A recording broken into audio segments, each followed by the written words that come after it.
War used to be simpler. Violent, yes, always violent, but more straightforward. It used to be about large groups of men fighting with their muscles, their spears, and eventually their swords and their crossbows, and then their guns and their cannons. But then we hit a point where it just started to change so quickly, faster and faster, until eventually we got this. Private corporations who make unfathomably powerful death machines and then ship those weapons to every corner of the globe. I once heard about these guys who would make weapons and sell them 150 years ago, sell them to anyone who would buy them. These were industrial weapons. And sometimes they were sold to the opposite sides of really big rivalries, conflicts. I heard these guys started World War I, though I'm skeptical of that. This is something I've wanted to understand forever, the arms trade. As a student of conflict, it's something I feel like I have to understand. And I recently found a way to better understand it. In an old bookstore in Portland, Oregon, I found a book that has changed my perspective on this. It's called Merchants of Death. And it is surprisingly relevant to today, even though it was written in 1934. This book has been the center of something I've been thinking about in studying. Why do countries, especially the United States, make and sell weapons to every corner of the globe? That's what we're gonna get to the bottom of. And it all starts with this book.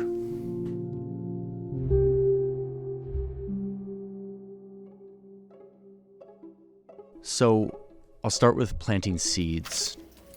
Just emailing experts. We're trying to map arms trade. Data is a huge part of this. Like, I want to make a map. I want to see it visually, and there's not a lot of clear maps out there.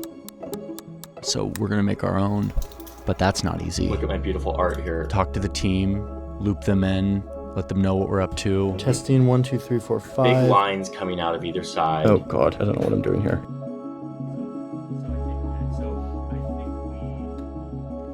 All right, let's put the mapping aside for a little bit. Turn back to this book.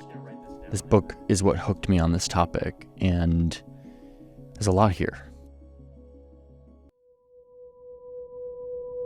Our starting place is that point in history where war dramatically changed.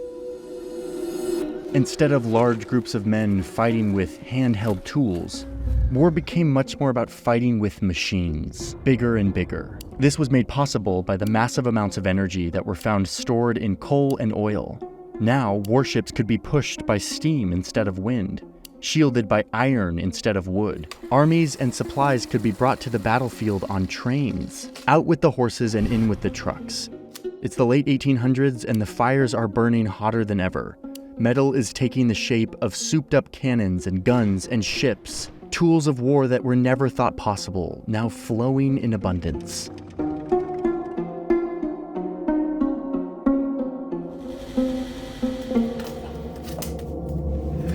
Arms makers engineer war scares. They excite governments and peoples to fear their neighbors and rivals so that they can sell more armaments. The simple, relatively inexpensive weapons of earlier ages were displaced by highly scientific death machines. And the cost of these, together with the upkeep of huge armies, brought a rapid increase in national war budgets. So that's when it happened. And overseeing all of this production of industrial weaponry, not governments, but businessmen.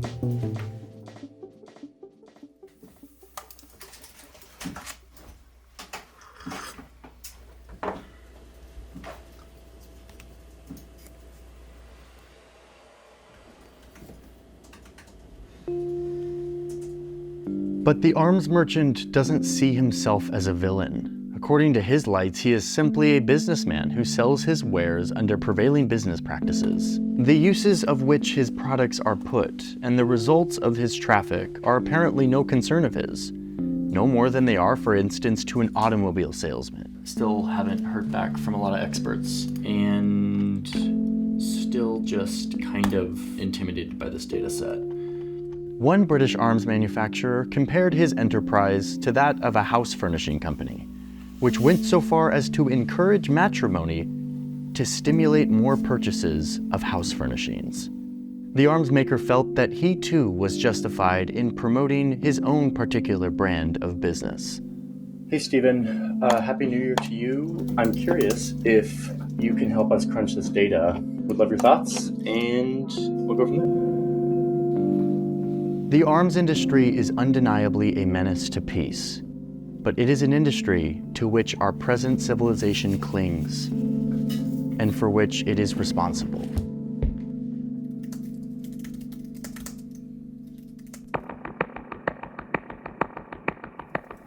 CIPRI is this organization that shows all of the weapons being transferred from every country to every other country. So here's ChatGPT's initial take on the data set. It's really disheartening how horrible it all looks at first. Oh, these lines are telling me nothing, and you know that at some point it will get into a pretty place, but it's not there, not even close.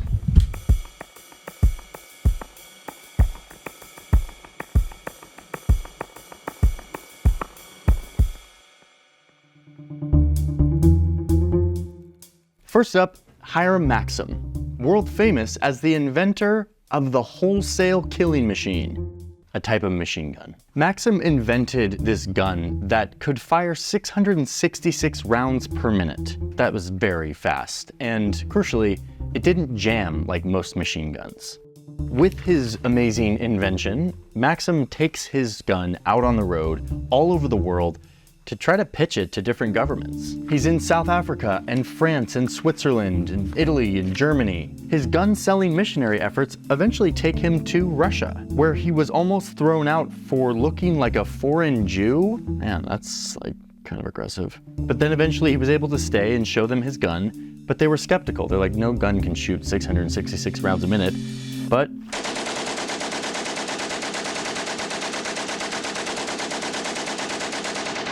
and they were incredibly impressed. His fame became so great in Russia that the Tsar invited him to visit him, which he did. He was also decorated with other Russian orders. The British eventually start using Maxim's gun in their big adventures in Africa. They were taking over modern-day Sudan and started using this gun against the locals who were fighting with swords. The British newspaper giddily reported that when the Maxim gun was turned on the Arabs, quote, a visible wave of death swept over the advancing hosts.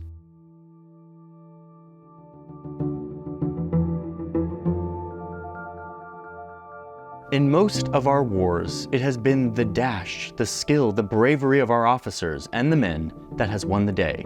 But in this case, the battle was won by a quiet, scientific gentleman living down in Kent.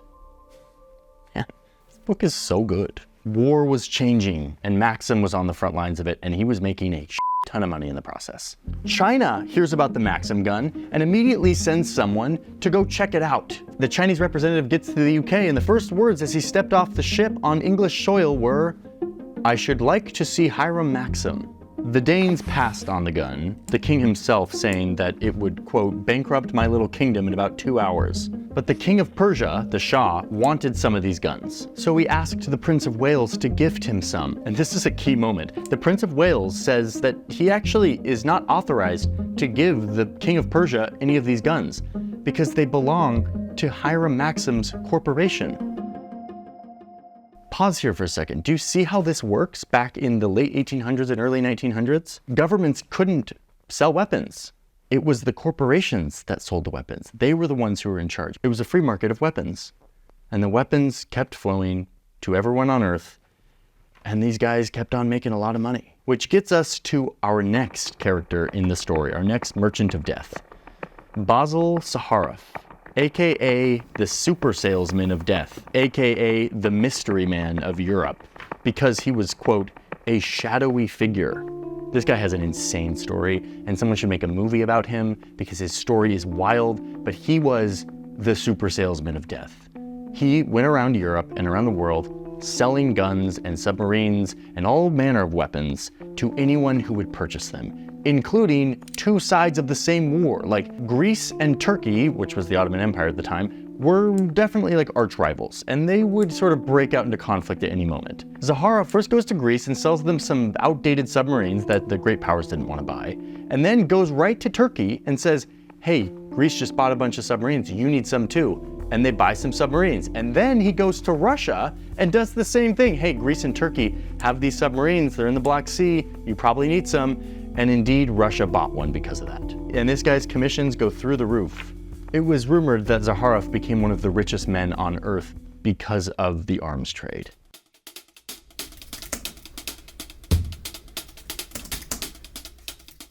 Luckily, I have very skilled map friends that are going to help me make this data look pretty, including Marcus. Hey Johnny, this is a multi-level problem, so I'm going to try to break it down. Who invented the mapping tool that we use called geolayers. So I've transformed your data and I have imported it here. And right now we can create a data-driven style.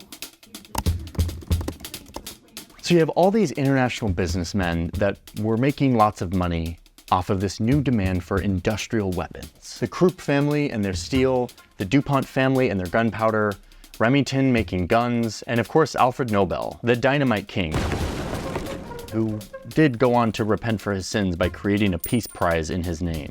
Peace, brought to you by killing machines, the paradox at the heart of international relations, and the theme throughout this entire video. These men got richer and richer, the weapons got better and better, until one day, it all blew up.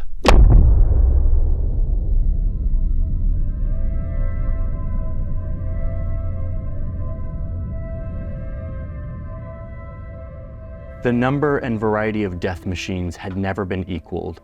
All of the sinister engines of war, invented and perfected in the previous half-century, were used in the fighting. And naturally enough, there was further development of these during the war itself. The machine gun was improved, artillery was motorized, and its range became longer. Sights and fire control apparatus became more scientific and more accurate. Many new implements of war were invented. The tank, a combined American and French invention, was first used by the British. Hand grenades were supplied in the trenches, and rifle grenades increased the range of these deadly missiles. The First World War took place between 1914 and 1918, and thanks to all these new deadly chemicals and weapons, it was easily the deadliest conflict that the world had ever seen. Tens of millions of people killed or wounded. It was after this war that the world woke up and realized that making weapons a free market to be sold to the highest bidder was probably a bad idea. And that's when this book came out, in the 1930s. It was a part of a larger discussion and critique of the international arms trade. Some of these critiques went so far as to say that it was the arms makers themselves that exacerbated tensions between countries and caused the war, though most historians just say that the arms trade actually just exacerbated the violence by putting more weapons into the system. But then in the conclusion of this book, you have this kind of prophecy moment. The future may very well bring fiercer and more destructive wars and increased business for the arms makers. If war continues, it is not at all fantastic to predict that the arms merchants will grow increasingly important. Already, the stage of national affairs has been reached where the largest item on national budgets is for past and future wars. Already, war appears the greatest and most important activity of government. The economic consequences of this new nationalistic militarism will soon be apparent in the arms industry. This new nationalistic militarism. It was new back then. It's not new anymore. But this is where it started. So now it's time to fast forward and see how right they were. All right, this is for MJ. This is the pass-off for you to make a beautiful map. Okay, so Johnny just sent me over the direction for the next map. This one is a bit complicated. I think I finally have a good map update to show you. Today, the United States is the global superpower and the country who exports more weapons than any other country, and by a long shot. And this is what we've been working to try to map. All this data hunting and trial and error is to try to see what this looks like. Today, private companies still make and sell the weapons, but unlike in the Merchants of Death era, weapons sales go through a government approval process, which means that weapons are no longer just a product that make money for businessmen. Instead, they are a currency that countries use to purchase influence. In this case, the United States being the top country. Thanks mostly to the Stockholm International Peace Research Institute, or SIPRI, we know where these weapons come from and where they go. This has been the bedrock of our data hunting, and I'm happy to say that after a fairly long process, we have mapped this. So, let me show you what it looks like when the global superpower uses weapons as a currency for influence around the globe.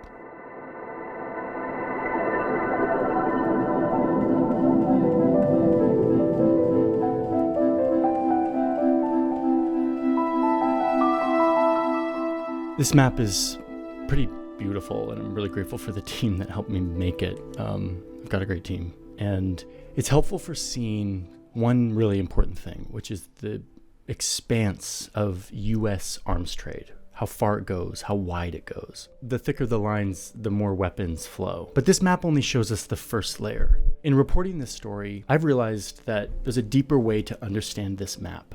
And it's going to take a little extra reporting, which is why there's going to be a part 2 of this video, which dives into the modern arms trade, what it looks like when the US sells weapons all over the world, and why they do it. The purpose of this video was to introduce you to the Merchants of Death so that they could teach us about how the business of war came to be and what happens when that business goes too far. Part 2 will be coming out really soon. And in part 2, we're going to talk to arms trade experts, as well as get some help from my new colleague, Sam Ellis, the creator of our new channel, Search Party, all with the hope of drilling deeper into this map to understand why the United States sells weapons to over 100 countries and what effect that has on conflict in this world. So stay tuned for our next video, which will be part 2 of the arms trade. And thanks for watching today.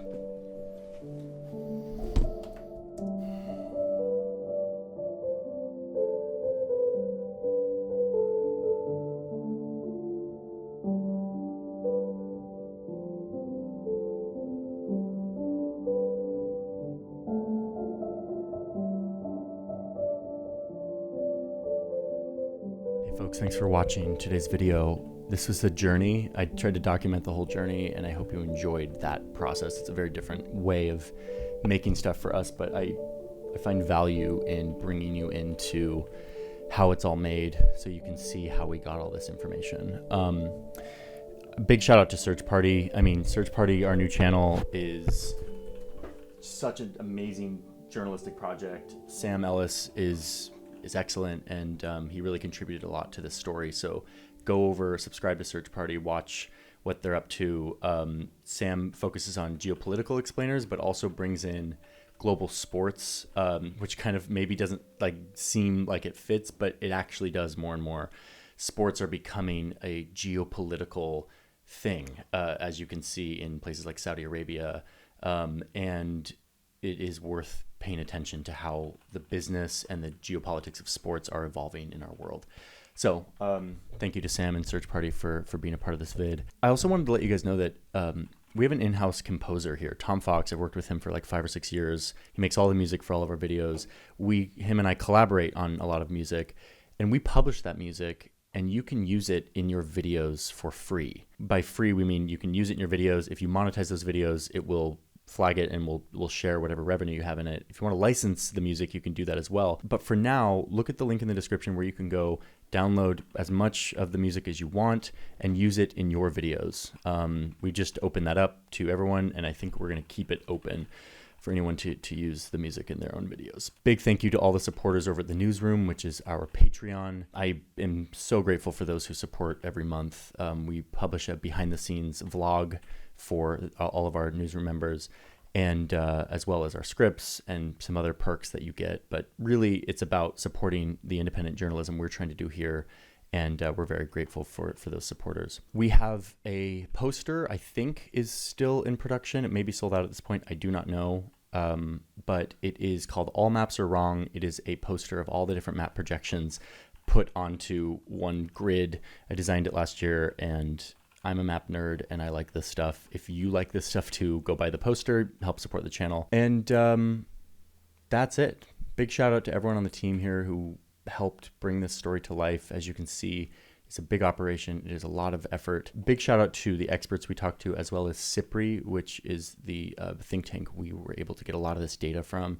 So grateful for those doing this kind of work so that we can take it and turn it into something magical. Hope you're all having a good year so far, and I'm excited to share with you a lot more. We've got tons of different videos on lots of different topics. I will see you soon in the next one.